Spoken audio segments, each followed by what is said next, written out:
Welcome to Nice and Blunt. I'm Adam Mariacho. We're back on YouTube. Today is Monday, April 7th, 4 p.m. Time for a mock draft.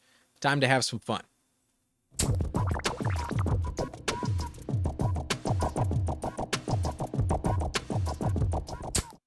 All right, here we are on Underdog. We're going to be entering into the big board tournament. $10 entry. First prize gets 250K. However, in order to get that money, we need to finish top 3 in today's draft. Then we'll enter a tournament every week where we need to finish first out of 10 in weeks 14, no, weeks 15, 16, and then in week 17, if we can advance in the 558 seat final, we will get, I believe, you start at like $750, and then if you can finish top 100, you get $2,000. Top 10, $7,000. Top 5, 25,000, and then first prize $250,000. So hopefully that's what we're gonna get, but we at least want to get our money back, and we got to finish top 3 out of 12 today. So that's what we're doing. If you're unfamiliar with Underdog's scoring format, it's half PPR. In case you want to join us, there's also 3 wide receivers in this starting roster: 2 running backs, 1 flex, 1 quarterback, 1 tight end, and then the bench is 12 spots deep. We're doing 20 rounds today, and this is a 30-second per pick clock, and we will begin right about now. If you want to join me, there's a 5-second delay, so hit that button right now. I will hit it right now myself. So hopefully not too long of a wait. We have 6 spots available, and we'll see how long this thing takes to fill. But should be relatively quick. I rarely wait longer than like 5 minutes. We're already down to 5 spots, 4 spots. We should get going. So if you want to join, we are in the lobby. It is the big board $10 entry, and 4 spots remain. We will get going pretty soon. But while we wait, we'll go ahead and switch the camera for a minute. Yeah, if you're interested in my NFL mock draft, not fantasy, but like real NFL picks, I'll be putting that out in a couple of days. We recorded that earlier this afternoon, and tomorrow I should edit and hopefully get it posted by Wednesday morning. I doubt it'll be out later than Wednesday in the late afternoon. So look out for that. Should be fun. It's always fun to do that little exercise and see who your favorite team is going to get in the draft. There's a lot of hype on certain positions, but some positions aren't quite as enticing as last year. Like quarterback was way more stacked last season in the NFL draft. I do like some defensive linemen this year, some running backs. There's some good depth at running back. Receivers a little bit thinner than last season, but should also have some decent options. So we'll go back here. We're down to 2 spots left. It should be filled relatively soon. Now it goes to 3. So we'll be waiting just a minute, but underway. I always put the timestamps after the fact. So if you're hopping in later, you don't have to wait through this entire intro. You can just skip ahead to when the draft actually starts. But I'm going to grab some coconut water. I will be back in just a second, and hopefully this thing will be underway in the next 2-3 minutes. Hopefully not more than that.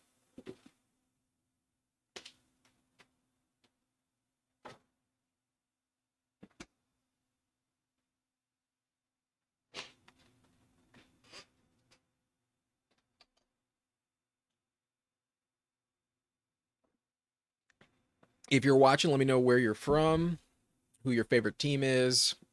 If you have any questions, obviously, go ahead and let them rip in the chat. But still waiting for 3 people. We'll see how long this thing goes. But yeah. Excited for the draft. Excited. I'm a Charger fan, so I'm really hoping we get some good weapons on offense. That's kind of the only thing they really need. Their defense is relatively set. always can use some good starters on the defensive line. But in general, I'd prefer offensive weapons, whether it's a running back, tight end, or receiver. That'd be pretty nice for the Chargers this year. But I am really excited to see where Ashton Jeanty is going to go. Jeanty has been rumored to fall to number 6, but I could see him going higher than that. Obviously, maybe he goes later. It's weird to say like what exactly the running back position is currently valued at, because for a long time it was like really slept on. They were barely paying it. And then the last few years it's started to get some resurgence. Obviously, Saquon really played well, but before last year we also saw Christian McCaffrey get an extension and then immediately get hurt. Didn't contribute at all. But Mr. Grapefruit, hey man, how you doing yourself? Yeah, it's nice to be streaming. It's good to get some reps in. I probably have spent not enough time on YouTube so far this season. So I'm kind of waiting for the draft to really get the channel rolling. But yeah, never too early. And it's been a minute for me. It's been a few weeks actually since I've done one of these drafts. So I'm excited. There's only 2 spots left. So if anyone watching does want to join, we are in the big board. It's a $10 entry, but always fun. Would be nice if anyone in the audience wants to join. That'd be dope. But we're so close for it to fill. We go down to 1 spot. 1 spot left. Oh, 1 spot left, and now it's full. There we go. There we go. Waited long enough. And we get pick 3. I like that pick. We have Bijan Robinson in the thumbnail. I think I might go Bijan. I actually really like Bijan this season. So that's a good spot to have. Let's take a look. Is there anyone I recognize? I don't see anyone I recognize. But if you are in this draft, let me know. If not, no worries. And there's only one person without a badge. So pick 9, Big Bash B62, technically is at a disadvantage, but not necessarily. Sometimes these badges don't mean shit. Like the badge is more of a sign that you may be an addict, not necessarily that you know exactly what you're doing. But in general, what I've noticed in this tournament, there's usually mostly just badges in the lobby. But Grapefruit says 3 is a great spot. Puts you in the Trey McBride range around 2-3 if that floats your boat. Good wide receiver in that range too with Reek and JSN. I do like some of the values here. I have been trending towards late round tight end a lot. Like personally, I haven't been taking early tight end very much, but we are going to go Bijan. I'm just going to shore it up. I do think this is a year where Bijan can pop. He started to really come on strong when they pivoted quarterbacks to Michael Penix, and his receptions are really locked in. While Gibbs is tempting, a lot of his production at the end of the season was tied to Montgomery going down. And other than that, while Gibbs was super safe last year, as someone who had him on my fantasy team, I was acutely aware that you were kind of just locked into getting like 14, 16, 18 points. Like, as long as Montgomery's healthy, Jahmyr Gibbs, I'm not convinced is actually a top 5 running back. He's definitely top 10. He's extremely safe, almost bust proof, assuming no injury. But you do need Montgomery to kind of go down or have a redefined role this season for that Jahmyr Gibbs pick to pay off. It's a safe, high floor pick, but the odds that his true ceiling actually happens is a little bit unlikely. Given Montgomery, I don't think is going anywhere. So that's why I do prefer Bijan. Saquon's obviously super safe going as RB1, but I do kind of buy into the trends that we never really have a repeat RB1 in fantasies. Since like the last 10 years, that has just not happened.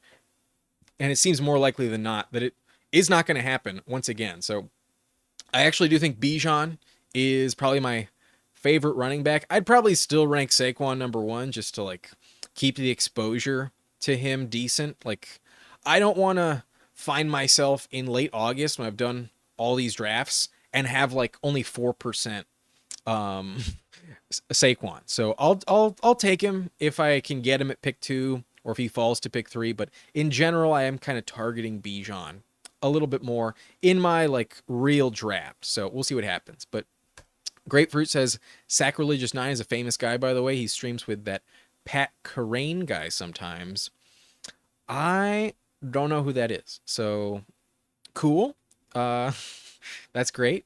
Good to know that there's like someone else that knows his shit here. But at this point in the season, like you still don't quite know exactly what's going to happen. Like the draft does redefine so many of these values, and while some players are, their value's not going to be touched, like you can be so convinced that someone is like dead set on a specific role at this point in the year, and literally like 3 weeks from now, that value can dry up or it could possibly skyrocket. Like there's still a lot of chances, but yeah, we'll see what happens. I do not know who those people are though. That's just on me. I've been kind of avoiding the YouTube landscape for fantasy since like January.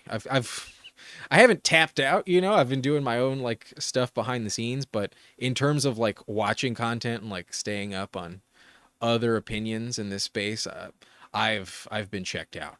I'm in my own fucking lane, and maybe that's gonna help me. Maybe that's to the detriment. Maybe I have not done enough research, but sometimes I kind of just like to stick to my own gut opinion and not have outside influence on like what I think, because takes at like the early parts of the year, I want them to be genuine to myself. So we're back on the clock here. We took running back. I think we're gonna go wide receiver again, and T. Higgins was so productive last season. T. Higgins was like a top 5 receiver on a per game basis, and while he did get hurt, the contract I think is a really safe investment. I think the touchdowns are coming. That offense is going to go through the wide receiver position. I will go with T. Higgins.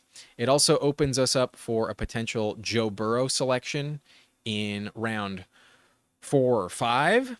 And I'm going to snipe T. Higgins from team 1 and prevent Jamar Chase from getting paired up with his teammate. But Grapefruit says, I hope he snagged players he wants.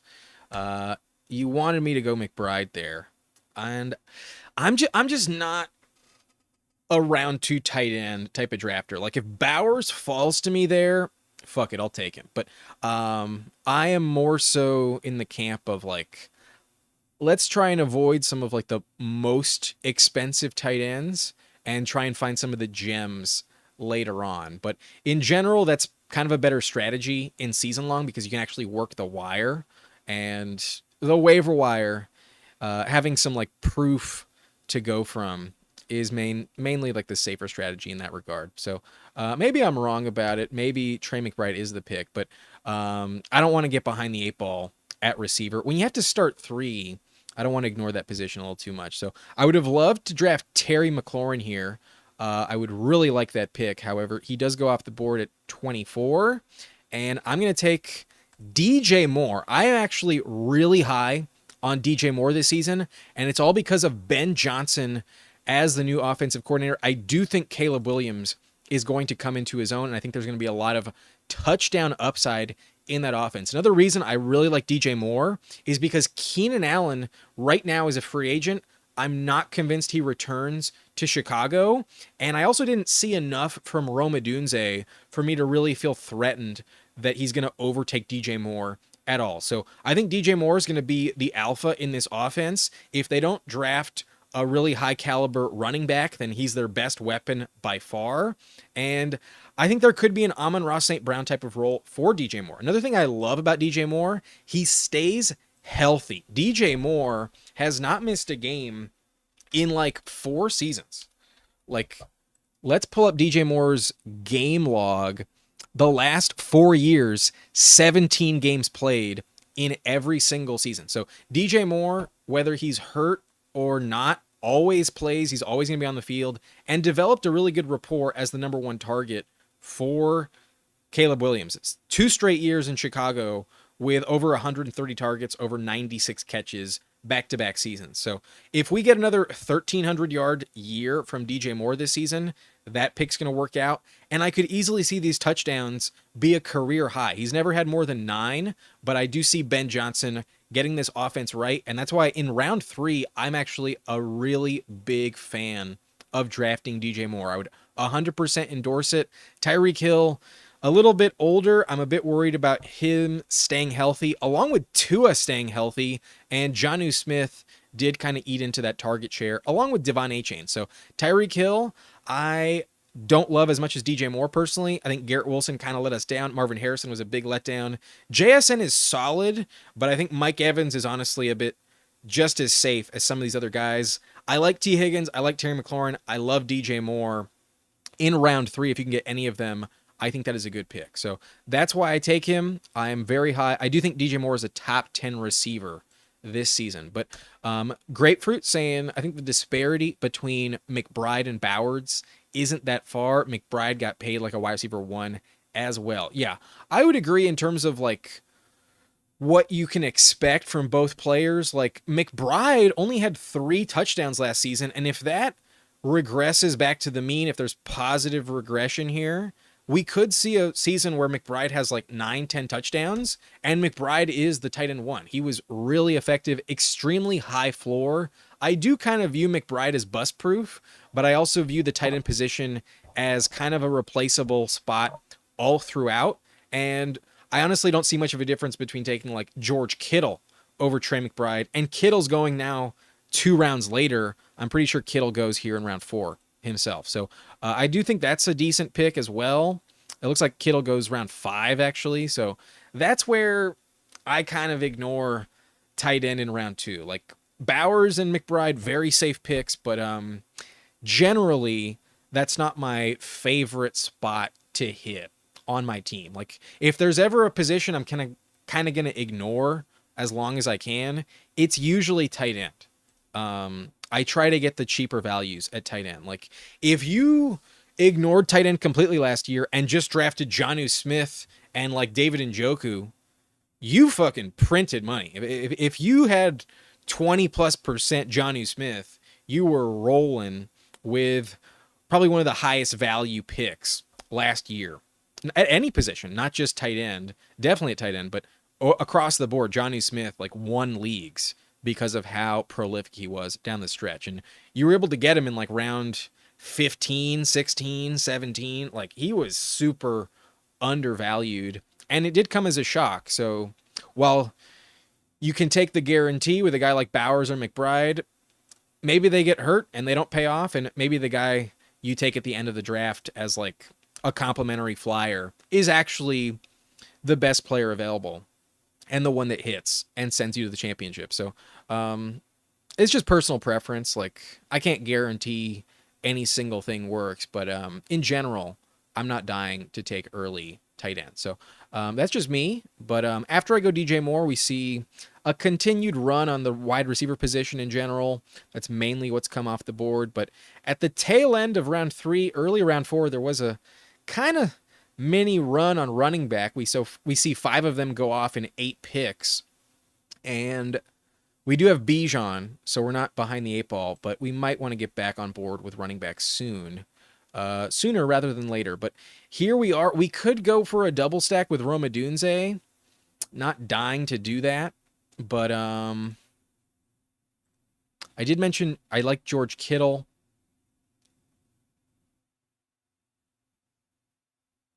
I'm not in love with some of these picks, but personally, I do love Chris Godwin. We're going to go DK Metcalf. Fuck it. They paid him like crazy. And whether it's Aaron Rodgers as a quarterback or perhaps Shedeur Sanders, I could see Shedeur falling to the Steelers.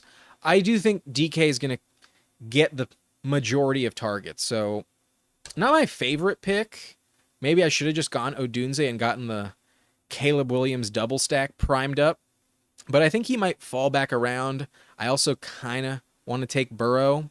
I'm also considering George Kittle, but honestly, I do think Chris Godwin is also a major value at this point in the draft. I really like Chris Godwin. He was on pace to be a top 5 receiver before going down, and maybe he'll miss some time, but I think he'll be ready for like at worst week 4. And once he's on the field, I do think Godwin is going to be a really, really solid pick. So we'll save it and we'll just lock up volume for now.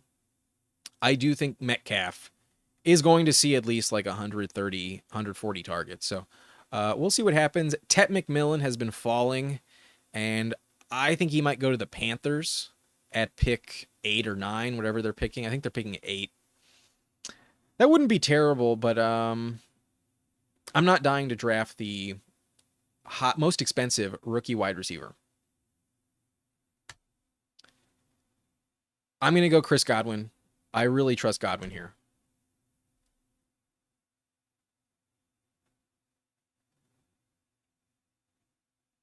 One sec. Okay. See you later.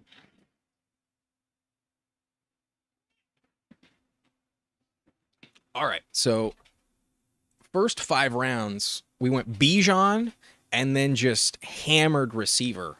4 straight picks at this position. And I wouldn't do this in a regular redraft league, but we have to start 3 on underdog, and I do not want to get behind the 8 ball. I've noticed this year, if you don't have like 5 running backs by the time we hit pick 100, you're just praying.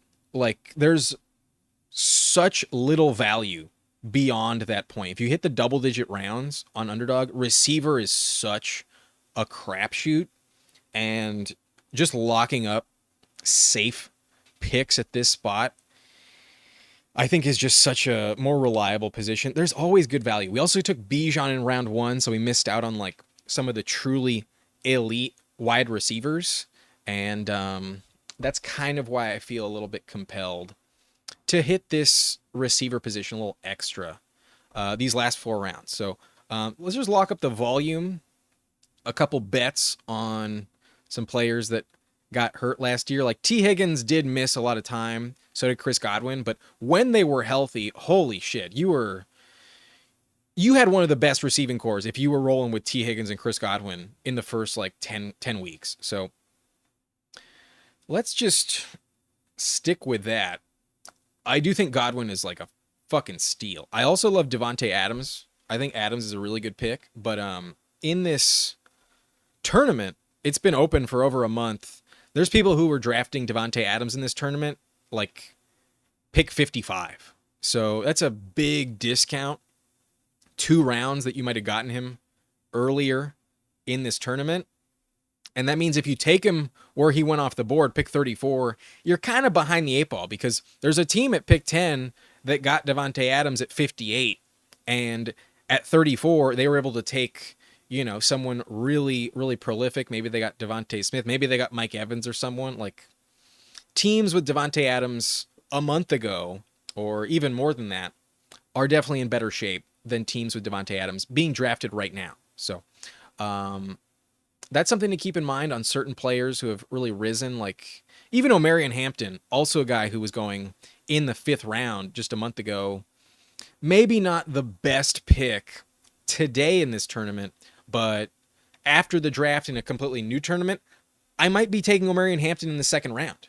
I might consider Hampton as like a true league winner. He might go to the Broncos. He might go to the Bears. He could technically go even as high as like the Raiders if, I don't know, maybe the Patriots snipe him on Genty.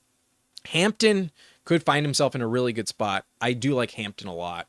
But price is always a big factor in these drafts. So we did pass on Kittle. I did consider Kittle in round 5. He goes right after my pick at 52. And there's been a run on running back. I was hoping to get a solid running back, but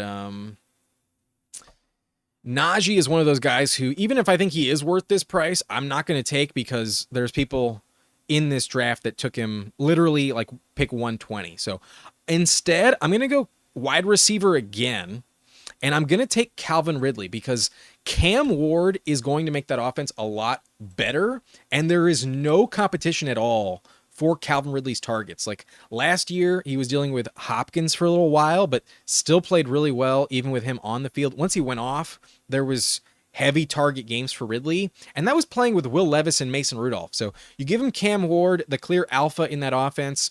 I think Ridley's going to be peppered with targets. They pay him a shit ton, and I do trust him as a solid value here. Like, I'd rather have Ridley on my team than Debo. I think there's a world where he's more valuable than even Jalen Waddle. Waddle was bad last season, and I do think Ridley, if he finds his way into the end zone like 8+ times, could possibly warrant like third, fourth round value when the season's over. So I think that's a really solid, safe selection in round 6. And as I lock up wide receiver, we already have 5. I'm going to be able to hit all the other positions later and still feel pretty good about my team. So while we do have a fixation on receiver, I think I'm going to pivot off of that. And a running back I do like in this year's class is Caleb Johnson, a player I think will be drafted in round 2.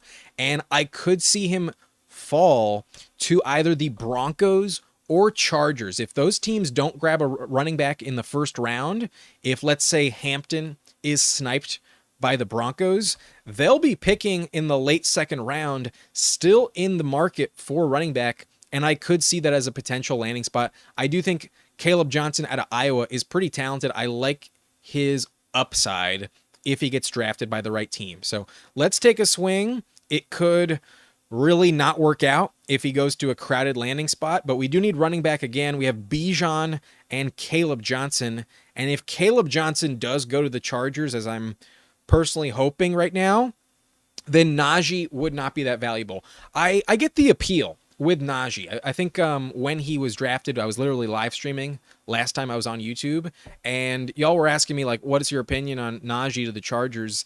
If they don't do anything else, then Najee might actually have, like, Joe Mixon level value.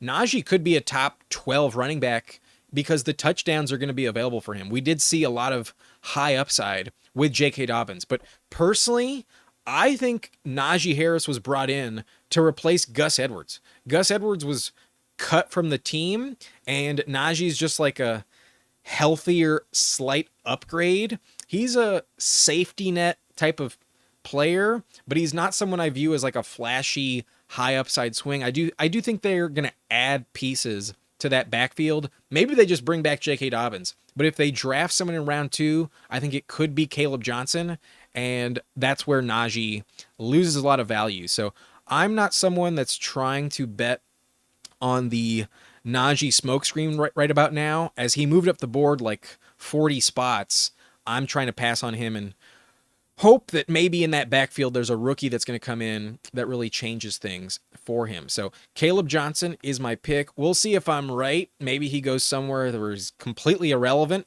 Maybe he goes to the Steelers. Maybe they need someone to replace Najee and Caleb is that guy. I do not know.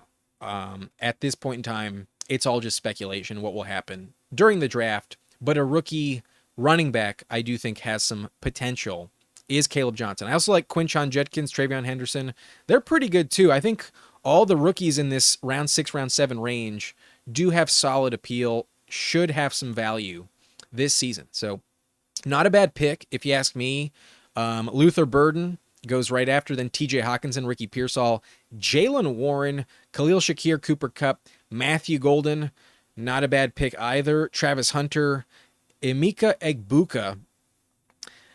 Boy, I'm glad I short up receiver because I think this is a bit of a reach on some of these receivers here. Like Cooper Kupp, pick 81. Yikes. Travis Hunter, probably not going to get a ton of touches. And right now, odds are he goes to like either the Giants or the Browns. Like, yikes. Not too excited with that scenario. So we'll see what happens. You all know I'm an Ayuk fan, but I'm probably targeting Caleb Williams here with this pick. We're going to see what happens. This team looks set up for a JJ McCarthy stack, so hopefully they don't snipe me. Baker goes off. Bo Nix goes off. Then Aaron Jones. Kyler. So please do not snipe me here. I would really prefer Caleb Williams. And we get him. We get Caleb Williams to stack up with DJ Moore. I think Caleb has top 5 upside this season. I really do. There were some weeks last season where Caleb was popping off. He threw very few interceptions. And I think this year he's going to take a lot less sacks, and their offense is going to work out. Let's do a game log real quick. We have some time.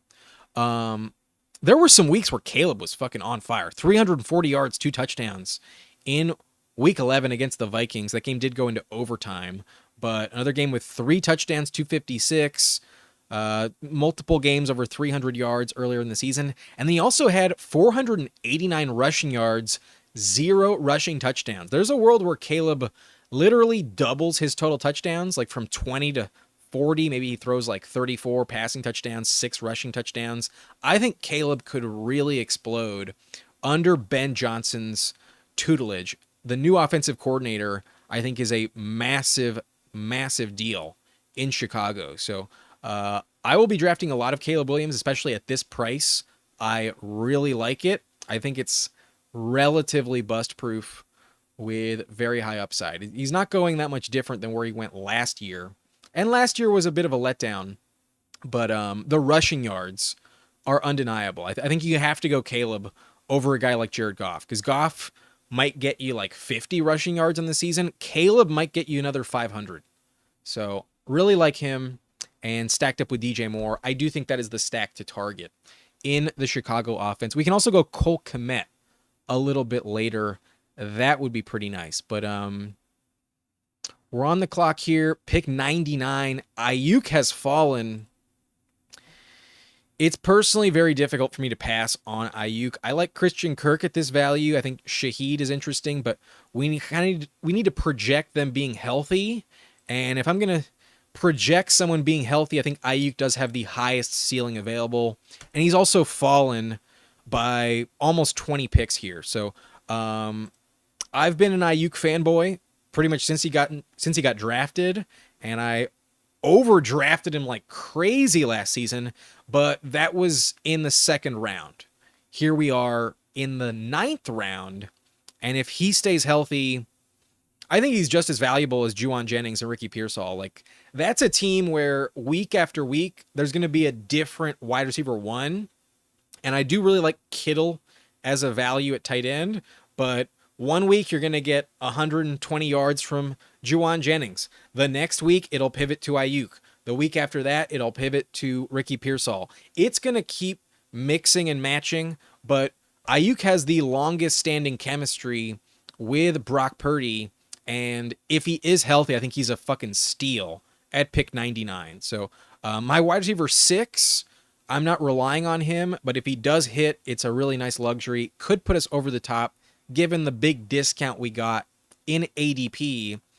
Going at 82, getting him at 99 is pretty valuable. So I'll pull the trigger there. We're probably only going to draft 1 or 2 more receivers. I think we might call it done at 7, given the group that we have. T. Higgins, DJ Moore, DK Metcalf, Godwin, Ridley, and Ayuk. That's hard to beat just at that position specifically. So we've been avoiding tight end. Mention that at the top of the video. I'm more of a late round tight end type of guy in the first place, and we have yet to take that so far in this team. But we have Caleb Williams stacked up with DJ Moore. At running back, we got Bijan Robinson, Caleb Johnson. Hopefully Caleb Johnson works out for us, but we can still get good values at running back.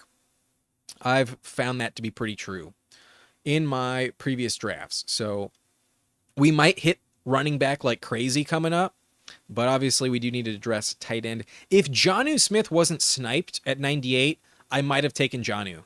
I do like Jonnu at his price. Like, Andrew's kind of fallen off. Kelsey's fallen off. Warren probably goes to the Colts, but could have a tough landing spot. If he goes to like the Panthers, that would suck. And I think Jonnu Smith is a more reliable option if you're not getting one of the top 5, who are pretty safe bets. Like Bowers, McBride, Kittle, all going to hit. That's why they're going that high. Laporta should bounce back, but with a new offensive coordinator, you never know. And then Hawkinson, with a new quarterback, may not return to like elite status at the position like we saw a couple years ago. I'm a bit worried about TJ Hawkinson personally, but in general, I'd probably be avoiding Jordan Addison instead. Like, Hawkinson's going to diminish Addison's value. JJ McCarthy might not be as good as Darnold. I'd be a bit worried about investing in the Vikings offense, with the exception of Justin Jefferson. No matter what, Jefferson's going to be fine. So that's kind of my mentality on tight end. Once we hit Jonnu, then I start to get really interested, unless I get a great value on Kittle. But in general, I'm waiting till after round 10 to take tight end. I do like Njoku, not Swift, but Swift does pair up with our stacks. We could consider Swift, but probably not. Evan Ingram also appealing. Tucker Kraft kind of appealing.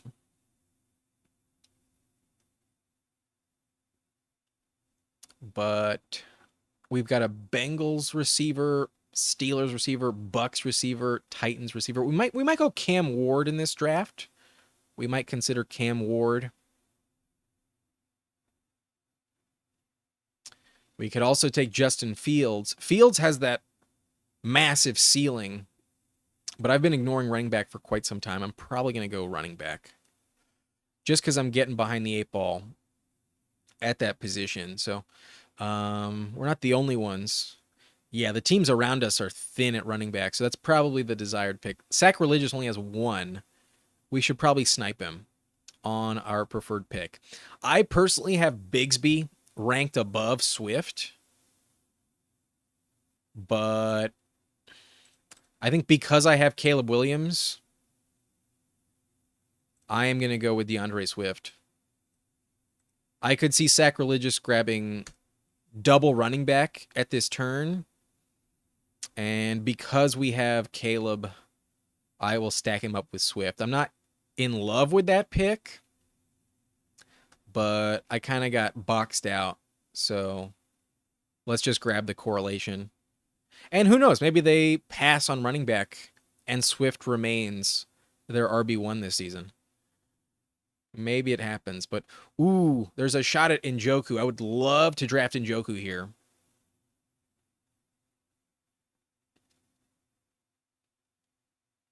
That's definitely the direction I want to go in. We'll see if it happens. I doubt this team snipes me, though. They have 2 tight ends already. That'd be pretty crazy to grab a third. I think he has to take Bigsby. Yeah, he goes Bigsby. So we get Njoku. Worked out that I passed on him. Njoku, really high upside tight end. So last year he was going around pick 100. We get him at pick 123 today. And while the quarterback situation is completely up in the air, I'm pretty convinced they're going to trade for Kirk Cousins. I really believe that's what's going to happen.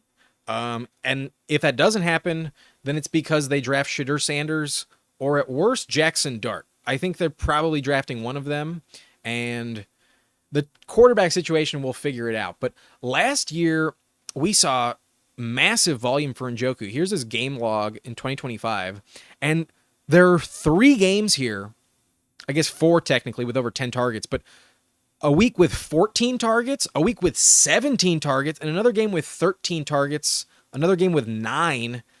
Njoku has that massive upside at the position. He also had 5 touchdowns in only 11 games here. He got injured, but when Njoku works out, he plays insanely well. We all remember what he did with Joe Flacco as well the year before that, and he closed out the season with like these huge yards after the catch games. Like in his last 4 games, he had 91 yards, 104 yards, 44 yards, 134 yards, and 4 touchdowns to close out the season. If you had Njoku in the fantasy playoffs, you printed money at that spot. So I really like the value here. I think he's better than Tucker Kraft. Kraft is a bit more touchdown dependent, and maybe Luke Musgrave does kind of come back into the mix there. So Njoku clearly has that job all to himself. It's just a question of who's his quarterback and what is the accuracy level going to be like.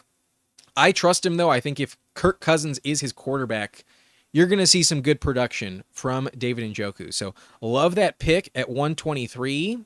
And this has so far been a pretty solid draft. Obviously, running back is a little gross. Beyond Bijan Robinson, we are pretty thin, but we can always fill it out as the draft continues. Wide receivers fucking loaded and we have a very competitive tight end with David Njoku. So I like this team so far. Obviously, running back could be better, but at the moment, I think it's pretty good, and I'm happy with it. But Max Trinko, welcome to the chat. You should do a dynasty draft. I'm going to be completely honest with you, man. I've never played Dynasty. So I could do one. It would be fun where, like, I'm kind of just assuming what works, but I could be giving you terrible advice on Dynasty. Like, obviously, you want to draft some younger players so you have them for longer, but I feel like I'd be drafting a lot of veterans just to get, like, my team set up well this year. And just because I don't have the experience personally of playing Dynasty at, like, a high level, I don't feel like giving my opinion in that department is really, like, the most valuable thing. It'd be fun if you really wanted it. I suppose I could do it, but I can't say I'm gravitating towards doing one of them. But maybe I'll give it a shot as, like, an exercise one of these days. At the moment, though, it's not something I'm planning to do. So we'll see. But I just focus on redraft. That's my main bread and butter. That's my primary focus.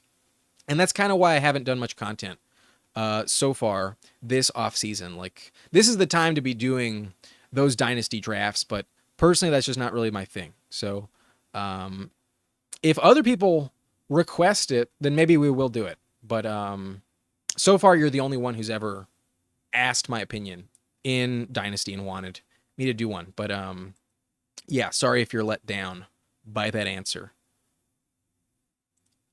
But let me just remind you, like, what I was saying. Past pick 100, when we took Ayuk and McMillan went off, who are the receivers you're trusting? Like, Kirk is coming off of injury and a new team, might not work out, but could be fine. Bateman had probably one of his best seasons of his career. I don't really trust him to repeat, but Bateman was going like 60 picks later last year, so that probably falls back down. Shaheed got hurt mid-season. I believe it was an ACL injury, so not sure what he's going to look like this season. He was being drafted at literally the same price last year, so not dying to take that.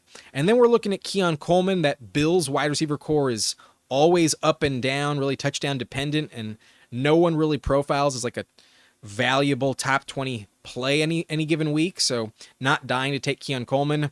Marvin Mims, hoping for like deep shots. Hollywood Brown, Michael Pittman, Keenan Allen, Leggett, Jaden Higgins, Trey Harris. Like, you're just hoping with a lot of these players. So I'm not dying to be drafting them, and I'm really happy I have 6 receivers I trust already. But I need running back, and while Benson is tempting, I'm going to go Javonte Williams. Like, if he has the season we saw from Rico Dowdle, that's a safe bet. I don't have many running backs on my team, so I'm kind of just trying to lock up volume. And Javonte is someone I have believed in the past.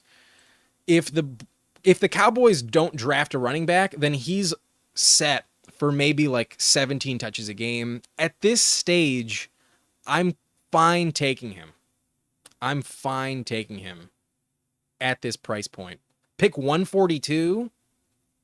As of right now, he's a starting running back, so I'll just grab him. I don't feel great about it, but fuck it. Let's do it. I'm kind of tempted to go with Kyle Pitts and Goddard. I think at this price point, they're not bad, but we just ignored running back for so long. I'm going to hit back on that position, and I'm going to take a swing on another rookie. I think we're going to go Dylan Sampson, but Jerome Ford is also speaking to me.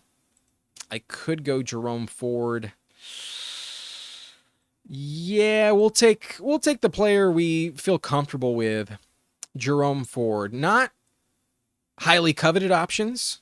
We already have 5 running backs. I think I'm going to go 7 in this draft. But I feel like I know what I'm getting. I think the floor is relatively high from these players, and I'm not expecting like contributions every week. Maybe I should have swung for the fence a little bit and drafted maybe Trey Benson or Dylan Sampson, the rookie. But I kind of feel like I just want guaranteed touches. And even if they average like 12 touches a game, that might be more than what we get from guys like Benson and Sampson. So Bijan's in our lineup every week. We already have a rookie we're taking a swing on. Swift offers us the stack appeal, and then Javonte and Ford give us a floor at the position where I'm not that excited, but I'm not panicking. Now I can literally draft whoever the fuck I want rest of way, and even if I only take like one more running back, I still have a solid core. So maybe that's not the best strategy to go, but we've ignored running back long enough. That was definitely the position of need at that turn. But Trinko asking, what are some landmines based off ADP? In my opinion, it's Ladd McConkey. I would agree. I think Ladd is definitely a little too high. I don't know if he's this year's Marvin Harrison Jr., but in terms of price point, it's kind of comparable. He kind of feels like he's going too high. I think I'd rather have A.J. Brown. I think I'd rather have T. Higgins and Terry McLaurin. I think Ladd should be going in round 3. I think Ladd should be fine, but there is the scenario where they draft another receiver. They could also bring in Keenan Allen, and I think that's what they're going to do. If they actually sign Keenan Allen in free agency, who's going to pick 131, Ladd is probably going like 2 or 3 rounds too high. He's definitely their top receiving target, but I would agree. I do think Ladd is a bit overpriced. I'd be a bit worried about Breece Hall.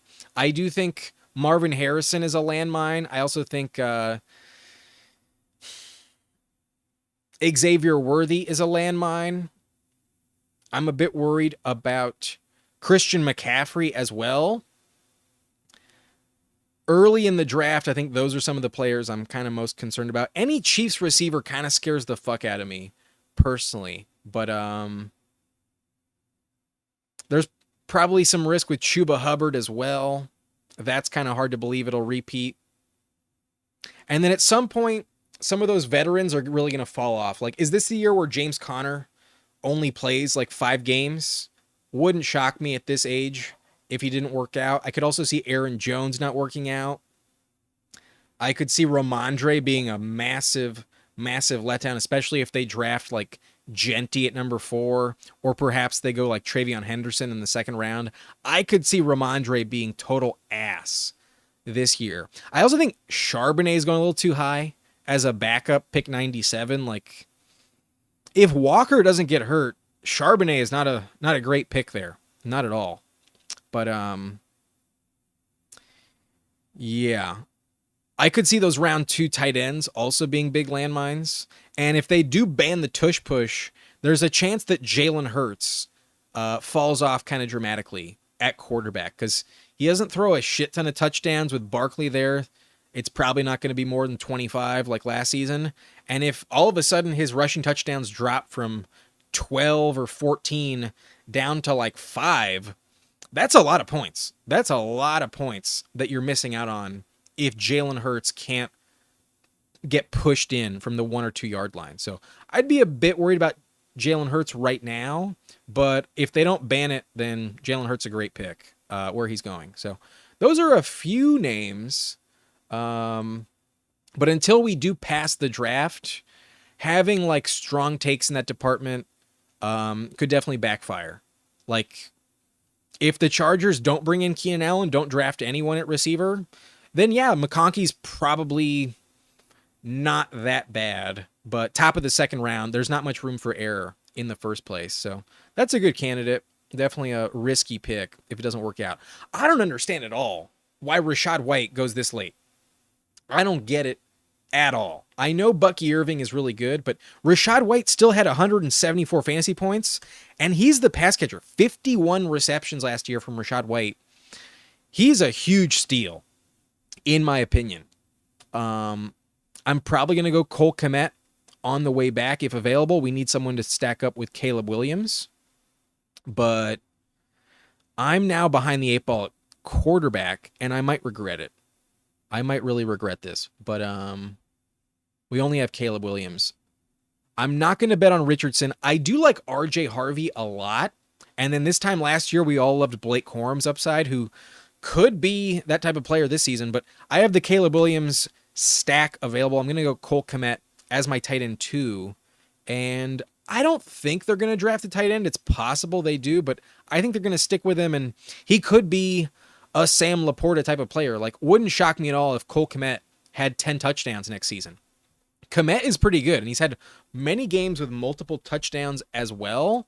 And last year, they just had no idea how to use him. They brought in Gerald Everett, which was an insane decision, but Komet still had some big blow-up games. Like in week 3, 11 targets, 10 catches, 97 yards and a touchdown, 70 yards and 2 touchdowns in week 6. And most of the time, he didn't do jack fucking shit, but he's had some productive years in the past. Like even as a rookie, he wasn't that bad. Year 2, he was pretty good, 93 targets. It's been falling off, but I could see it bounce back easily, and Komet put up like a 90 target, 70 catch season with 650 yards and maybe 10 touchdowns. It is possible he could have a Sam Laporta type of breakout. So I do like the value on Cole Kmet, especially with the stack with Caleb Williams. But at this point, we've ignored quarterbacks so long, we are getting a bit behind the 8 ball. So I will be drafting 3 quarterbacks in this draft. That's for sure. And that means 2 of these last 5 picks will be QB. So we're at 1662. That'll leave us 3 other picks. I'm probably going to take 1 more tight end, 1 more receiver, and 1 more running back. I think this is going to be a 3-7-7-3 build on today's video. So this is a reminder of the team. We have Caleb Williams triple stacked with DJ Moore, Cole Kmet at tight end, and then at running back we also have DeAndre Swift. Hopefully that works out. Running back is kind of shaky, but we do have Bijan, so every week we're getting a stud. Caleb Johnson, really talented running back. Hopefully he's drafted by the right team. And then Javonte Williams, right now the Cowboys RB1. Rico Dowdle was valuable last season. Jerome Ford, right now, the Browns running back 1. If they draft like Cam Skattebo, that pick might be really bad, might not work out at all. And then Rachaad White, a player I really don't understand why he goes so effing late. Like, Rachaad White, at the worst, has the same value as Zach Charbonnet, in my opinion. Meanwhile, Charbonnet is going 97. Rachaad White is going 166. Like, if Bucky Irving goes down, Rachaad White goes back into the top 20, maybe top 15 once again. But even if that doesn't happen, Rachaad White had plenty of top 30 value weeks alongside Bucky Irving, and for him to go this late is just like insane to me. Along with other backups, he at least has the same upside if the starter gets hurt, but he also has more of a relevant role on a week-to-week basis. Like, even Sean Tucker, the third stringer in Tampa, was used a lot, had some touchdowns. I think Rachaad White still has a very relevant role. He was a third-round pick at the end of the day and is really talented catching passes out of the backfield. So they do have a new offensive coordinator, but I would still trust him, at least at this price. I don't think you're making a mistake with Rachaad White. So a player I've been drafting a lot. I really like him at this price point, and maybe I'm wrong, but I don't think he has any risk going in round 14. Almost fell to the 15th round. Like, that feels crazy for a guy like Rachaad White, who's been really effective, really valuable in fantasy the last 2 seasons. After I go Cole Kmet, we see RJ Harvey, another player I was considering instead of Rachaad White, but needs the right landing spot. If he goes to the Steelers, that'd be fucking awesome, but he may not do that. He may go to like the Niners in the 3rd round, and that would suck behind Garendo and McCaffrey. But then Braylon Allen, Blake Corum, Damian Martinez, Ollie Gordon. You're just praying for upside. At least with Rachaad, we've seen him have success. You know what you're getting with Rachaad White. Everyone else is just a hope and a prayer that probably does not live up to that high-end expectation. Here we are. At this point, it's kind of gross, but I'm actually a big fan of Jalen Royals, the rookie, and he's going to be the last receiver I draft in this video. Our 7th receiver, hoping for a good landing spot, but I could definitely see him land with the Commanders at the back end of the 2nd round, maybe even the Bills as well. And I think he's really talented. I think out of Utah State, Jalen Royals is in the conversation for the 5th best receiver in this year's class. 5 through 10 are all kind of interchangeable, and I do think he's worthy of a late second round pick. So maybe he falls to the third round. The Chiefs have a early third round pick. Maybe he goes to Kansas City, but I do think Royals is a worthy value at this range of the draft. Pick 190. I think depending on landing spot, we could see a guy like him vault up the board a few weeks from now. Like after the draft in the month of May, I could see Jalen Royals having like an ADP higher than Quentin Johnston, maybe even higher than like Marvin Mims, Keon Coleman. I could definitely see him move up the board if he goes to the right team. I think he is talented. So that's a rookie wide receiver to watch out for, a good value in my opinion. I also like Jaden Higgins, who goes round 12. Trey Harris, not too bad. I also like Jalen Noel, who I think is still on the board. No, he went 186. Yeah, Jalen Noel, also a name to keep an eye out for. I also like Elik Ayamanor a decent amount. I could see him go to the Chargers or perhaps the Texans in the mid-late second round. But we're done at receiver, so we're only looking at quarterback, tight end, and running back. And this is pretty gross. Pretty fucking gross. But I'm going to go Shedeur Sanders. I think I'm going to take Shedeur. Maybe he goes to the Browns and we have that stack set up with David Njoku. If that works out, that'd be pretty nice. It would correlate with our team. I could also see Shedeur fall as late as 21 and go to the Steelers. We do have DK Metcalf on this roster. So a couple potential stacks with Shedeur Sanders. I think barring a situation where he goes to the Steelers and then they also bring in Aaron Rodgers, I do expect Shedeur to be playing this season. And he was very accurate in college. That might be something to keep an eye out. Maybe his calling card this season in the NFL. It might be really accurate even as a rookie. But from a floor standpoint, he should get plenty of starts. He will be drafted round 1.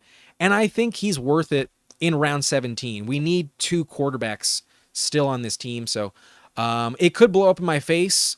Definitely might not work out, but I kind of feel like the hate has gone a little bit too far. And maybe he does go second overall to the Browns. Maybe that is where he is drafted. And everyone that shit on him, looks kind of stupid for discounting him so much. But he should get enough starts where he is relevant. But I'm hoping now that we have this team sorted out, I'm hoping he stacks up with Njoku pretty well. We will find out. But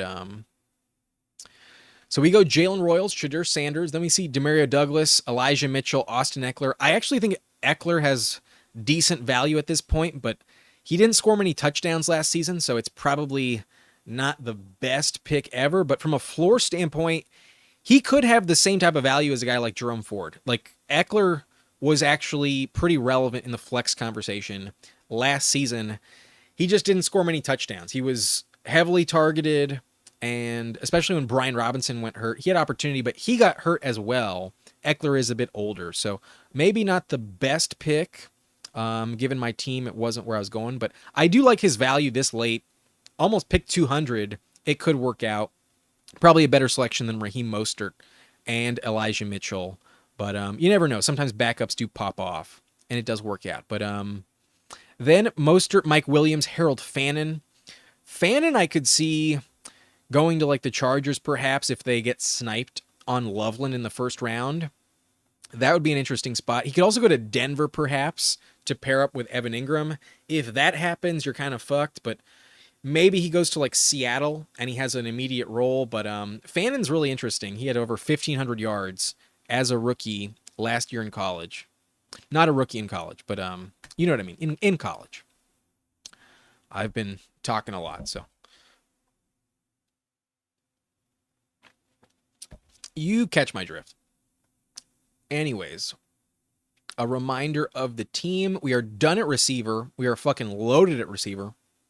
T. Higgins, DJ Moore, DK Metcalf, Chris Godwin, Calvin Ridley, Brandon Ayuk, and Jalen Royals. Tight end, we got Njoku, Cole Kmet. Quarterback, Caleb and Shedeur. And then running back a little bit weak, but I think it's filling in nicely. We have Bijan, Caleb Johnson, DeAndre Swift, Javonte Williams, and Jerome Ford, Rashad White. decent values later on at running back, but only 3 rounds left, so not too many directions to go in. I will say this, Tyler Higbee and Chig Okonkwo are actually pretty interesting. Tyler Higbee didn't play much last year, but when he did play, only 3 games in the regular season, he did have 2 touchdowns, and maybe that rate could repeat in that offense alongside Devontae Adams and Puka Nacua. Higbee, not a terrible pick at this stage, but Okonkwo also very interesting. He has come along in pockets. There are some times when Okonkwo is really a relevant option in the Tennessee offense, but with Cam Ward, you need that chemistry to work out. I think it will. I do think Okonkwo has some upside. Definitely could be valuable at this late point in the draft. We are drafting one more tight end, one more quarterback, one more running back, and it's just a matter of who is really worth it. But I do think Conklin is interesting. If they draft Loveland, though, that would not be good. Juwan gets sniped, so I think I'm going to pass on reaching on Conklin. We'll probably grab tight end in the last round. And I think he's going to play. Let's go Aaron Rodgers. Let's do it. Kind of a hedge for this Shedeur Sanders pick, but if Shedeur does not go to the Steelers, then that means Rodgers might retire. I mean, if Shedeur does go to the Steelers, Rodgers could retire. But I could also see both of them playing in Pittsburgh and kind of have like a Fields, Russell Wilson type of season where Rodgers gets half the starts and then it doesn't work out. They pivot to Sanders. I could also still see Rodgers on the Vikings. I know it's kind of a topic I've belabored. You don't really want to hear too much about it, but I could see it happen. So we're done at quarterback. And at this point, we're looking at nothing but backups. But Marshawn Lloyd is a rookie last year that I actually really liked. And he had pretty much no opportunity. He was hurt pretty much the entire season. And we did see the backups for Josh Jacobs in Green Bay actually have some relevance. There were some weeks where Emmanuel Wilson and I'm forgetting who the other guy is, but did have some touches and did score some touchdowns. I do think LaFleur wants to incorporate Marshawn Lloyd. He just never was healthy last season, and he does have a role locked up. He was drafted in the 3rd round and never got the rock.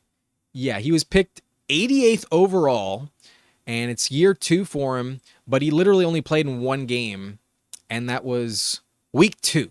He missed literally the entire season. He was going to come back in like week 11 or something, like right after the bye, and then he had appendicitis.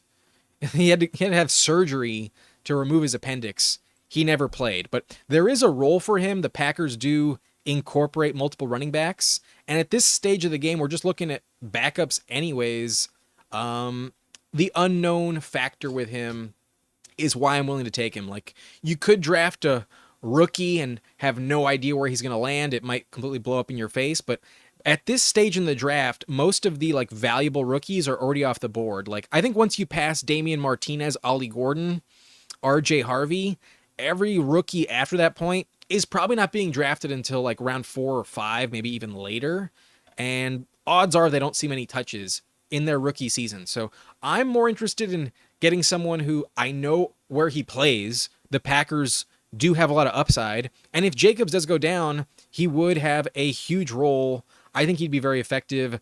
We just haven't seen him actually play in the NFL. So it's easy to forget about him, but I do think at pick 219, Marshawn Lloyd is a pretty safe 7th running back on your roster. Not expecting much from him, but if he does pop, there is a high ceiling for a guy like him. He is pretty talented.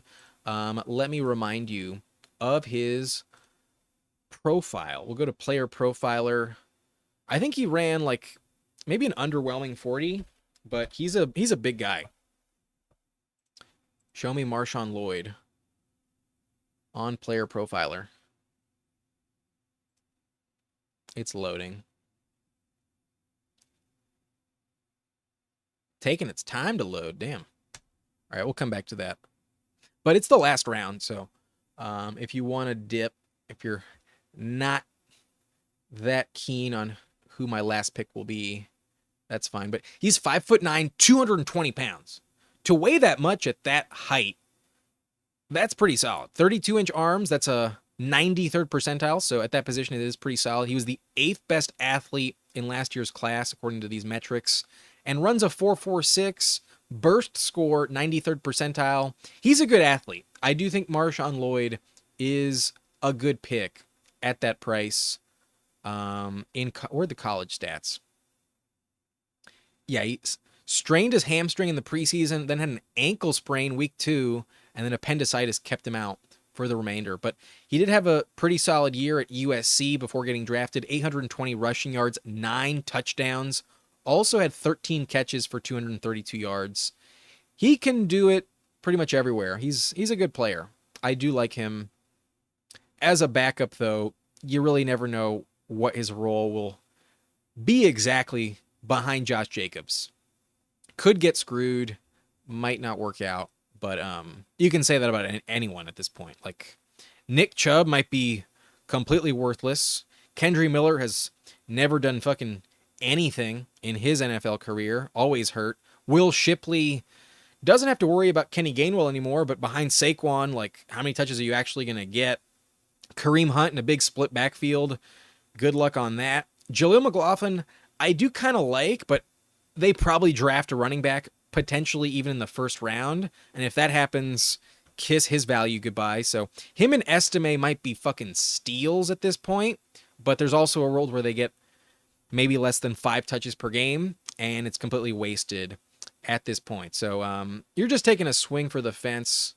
You do not know for sure what will happen with some of these picks. But at tight end, we do see Conklin come off the board. That's someone I was considering. We are on the clock here, and this pick is definitely tight end. I would consider Noah Gray because he did fill in for Kelsey a little bit, especially in the red zone, but he actually didn't have a very good season. He actually wasn't that involved. Meanwhile, we saw Zach Ertz play out of his mind, and they drafted Ben Sinnott in the second round last year, and this could be the same career trajectory as we saw for Trey McBride. I think this year we could see Ben Sinnott pop off in the second half of the year, especially if Ertz goes down. Ertz is old. Ertz is like 35. Maybe he's like 33, but Ertz is on the tail end of his career and could go down at any point. We thought he was done his last year in Arizona.